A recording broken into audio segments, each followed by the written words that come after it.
This is it, folks. We are back on the YouTube channel, and this is more of like a tea of the day kind of thing because we're going to talk about three important topics here. We're going to talk about the MLB. What exactly is their plan going forward? They have the owner's proposal, but again, that is only half the battle according to this. I have different websites up here to state and just go over different things. As far as the Becky Lynch thing goes, there's no website needed for that because that's knowledge off the top of my head. But for the MLB, there's a lot of rules and regulations that would take effect had they begun to resume the season, or not resume, I'm sorry, start the season in a smaller cap. Now, I originally had stated that they need to, if they're going to resume the season, that the best thing for them to do would be an 82-game season starting in July, and it would start around the 4th of July weekend, and that is exactly what the MLB stated. Now, Major League Baseball owners took the first step Monday in restarting games this summer. They voted to approve a proposed plan that would start around the 4th of July weekend without fans. Obviously, they would have to do it without fans in the beginning, with spring training starting in mid-June. Getting owners' approval is only half the battle. The Players' Union would also need to agree to this plan. MLB officials are scheduled to present their plan to the MLBPA on Tuesday. That part of the negotiations is expected to be more difficult, as a proposed revenue-sharing system is reportedly expected to be a sticking point between the union and ownership. As far as the details that go into the proposed MLB plan, this is according to the AP. These are some of the details. First things first, each team would play about 82 games against teams in their own division and nearby interleague opponents. That is a smart thing to do because you want to try to reduce travel. You're not going to have the Yankees. I would not expect the Yankees to be playing the LA Dodgers this year because, again, it's all about travel. You want to reduce it. Is there going to be a Subway Series with the Yankees and the Mets? Probably. Obviously, we're going to have our division games. You know, Yankees are going to play the Blue Jays, Red Sox, Orioles, so on and so forth. But again, nearby interleague opponents is what makes the most sense because you don't want to push, you don't want to do traveling. You know, we might not see. Well, that's what I'm wondering is, are we going to see East Coast teams play West Coast and West Coast play East? The Yankees always play the A's every year. That's just one team off the top of my head. Are we going to see the Yankees play the Oakland A's this year? Are we going to see that? Probably not. Now, postseason, 14 teams would make the postseason, and there would be 4 wildcard teams in each league. Understandable. The All-Star game in Los Angeles would likely be canceled. Now, that's a bit of a bummer because a lot of players and a lot of young guys especially definitely look forward to the All-Star game. That is a bummer for them because, again, you know, that's one of those things where, you know, every player loves to be a part of it. But again, you can't have an All-Star game, especially without the fans now. And that's, you know, I feel like the All-Star game is one of those things for MLB where I don't feel like it would feel the same way like that if they did it without the fans. Now, they're saying the All-Star game in Los Angeles would likely be canceled. You can understand that. Teams would play at their home ballparks unless not allowed for medical or political reasons. Their backup locations would be spring training stadiums or neutral sites. The Blue Jays may have to play in Florida instead of Toronto, the AP reports. Now, here's another question I have with that. What's up with the Yankees? What about the New York teams? Obviously, New York has been hit harder by the virus than any other state in the United States. So what is up with that? You know, the Yankees playing in the Bronx, you know, the Mets playing in Queens. All those kind of things. That's one of those things that I'm a little bit interested to see. You know, their backup locations would obviously be their spring training stadiums. Are we going to see the Yankees play at George Steinbrenner Field? What are we, you know, there's a lot that goes into it. But the idea is to have the teams play at their home ballparks. But it does state here the Blue Jays may have to play in Florida instead of Toronto. I don't know what the Toronto restrictions are. I have a friend that's a Blue Jays fan. A universal DH is possible under the plan. They should have had a universal DH a long time ago. I know it's cool when a pitcher gets to hit the baseball, but again, I don't really think it's something that's necessary, honestly. I think a universal DH should have been something that was implanted a long time ago. MLB rosters would expand from 26 to 30 players, and teams would likely have an NFL practice squad-like collection of minor leaguers to pull from. Again, that's a different kind of thing that they're going to add here. They're going to get more players on the team. We'll have to see how that kind of just makes its way into there. And again, all this needs to be approved by the Players Union, so this is the only first step in a negotiation towards restarting MLB. The biggest hurdle will be finding an agreement on player pay. The AP reports the owners want players to get 50-50 split of revenues during the regular season and postseason.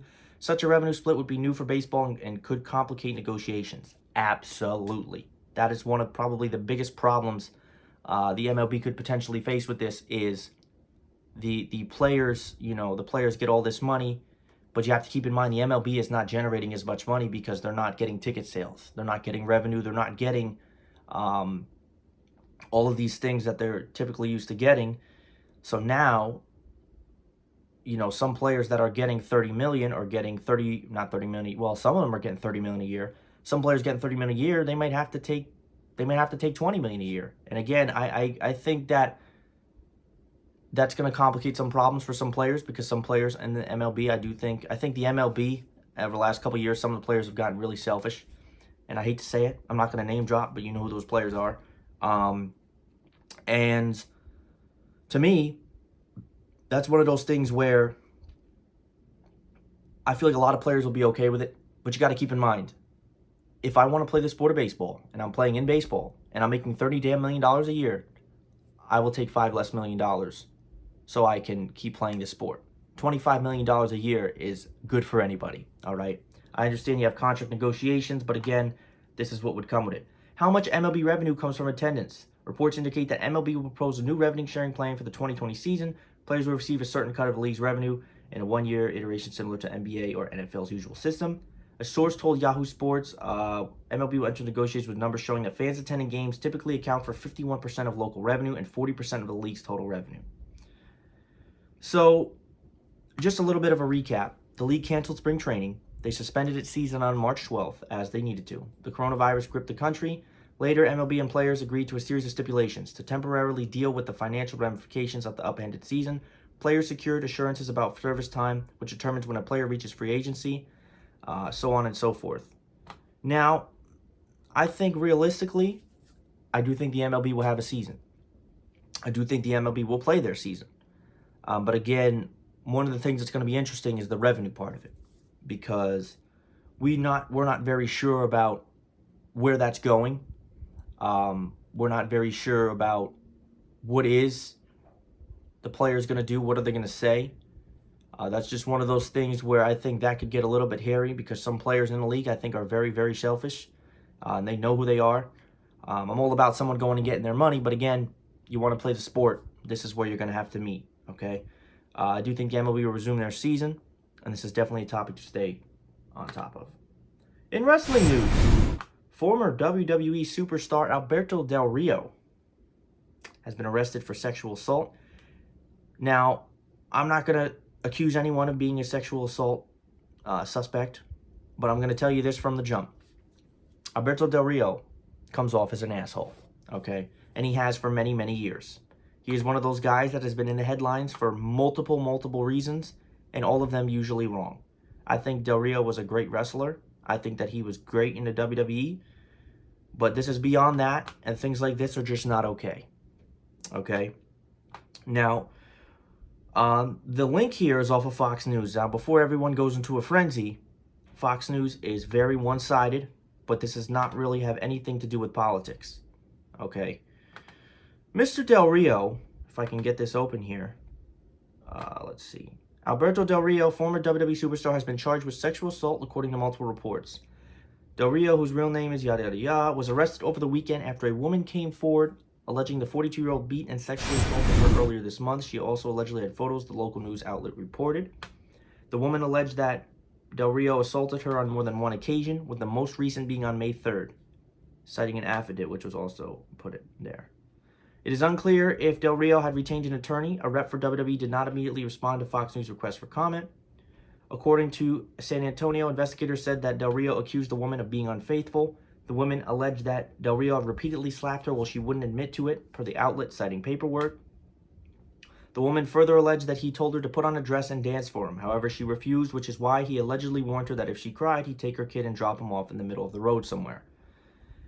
He also alleged that tied the woman's hands behind her back with boxing straps, inserted a sock in her mouth, and assaulted her for several hours using so on and so forth. The woman states she did not consent to sexual activity, in that addition to the second-degree felony charge of sexual assault. He was also arrested for domestic violence. He posted bond, which was set at $50K, and was released from custody around 3:30 a.m. local time on Sunday. He was a WWE superstar from 2009-2016, also an MMA fighter. Okay? We don't know if this is real. And I don't like to put a blame like this onto somebody without knowing the person or without even knowing the situation. But if there's one thing I will tell you, it's that I honestly do believe this. I do believe that Del Rio did all of these things. It is not a one-time incident. Del Rio has been in the news multiple times for all of the wrong reasons. And I honestly think that he is a POS. That is what I think. Now, we don't know this for sure.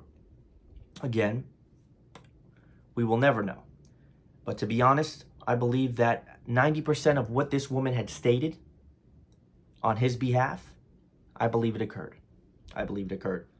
Del Rio has always rubbed me the wrong way. He has always rubbed me the wrong way. From the day he started in the WWE, he rubbed me the wrong way. I heard people don't like him. I heard he's a dick. I've heard so many things, even the relationship with Paige, all of those things. I've heard a lot of things. He's talked down on a lot of people that are in the company, and again, a lot of wrestlers have done that. But I honestly believe that he did this. He did this. Maybe I don't, again, it's hard to pinpoint that.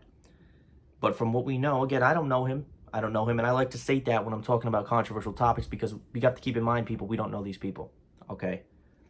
But it's hard to see so many stories coming out about one person, okay? I'm not going to go into too much depth on this, but shame on him if he did it. And he deserves everything that's coming his way if he did do it, because I honestly believe that he did. He honestly believed that he did. And again, I don't know him, but it seems like this is something that he would do because, no, that's not the right word to put it. Take that back. I don't want to put it that way. It wouldn't surprise me. I will put it at that. I will leave it at that. It would not surprise me if this had come back. All true. All true. From negative news to positive news, the final topic of the day, Mrs. Becky Lynch. We were informed before Raw went on the air Monday that, for a spoiler or some jackass that tweeted it out, because there's always that guy, that Becky Lynch is going to make a groundbreaking announcement on Monday Night Raw, and we're going to see her in relinquish the title. So when I heard that, I knew that it was important, and I knew that it was something that you couldn't wrestle through. One of my friends had mentioned a Marvel movie, and I said absolutely not, and the reason I said that is because plenty of superstars can go film a movie and keep the title.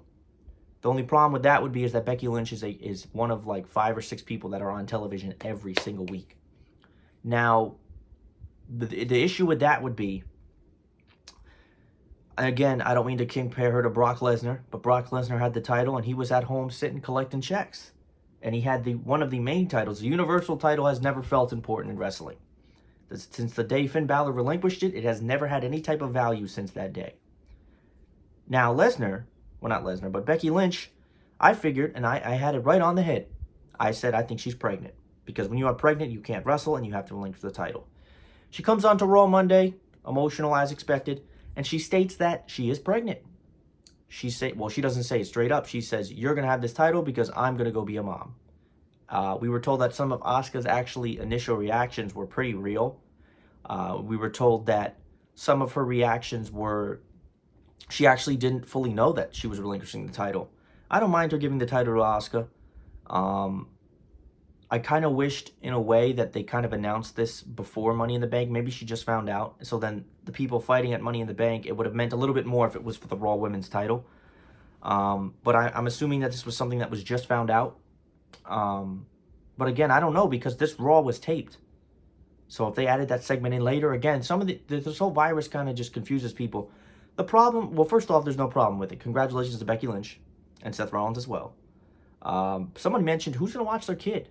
Who's going to raise their kid? Becky Lynch is going to be off from TV for at least a year, because Becky and Seth have been grinding. They're all grinding in that locker room, but Becky and Seth have been literally going nonstop for how long? So, great. It's unfortunate, though, because it comes at the peak of her career, and it comes at the peak of a very valid title reign that has happened, and we haven't seen a lot of those on WWE television. I don't even know how long she had the Women's Championship for, but definitely congratulations to her. And again, it's kind of just interesting because it's at the peak of her career. So it's like, when I always wondered, when was that title reign going to end? I thought personally Shayna was going to beat her at WrestleMania. That didn't happen. But ladies and gentlemen, that's the news I got for you. Congratulations to Becky Lynch. I will keep you updated as always. Make sure you like, subscribe, do everything you need to do to push this video out there. Thank you so much for watching.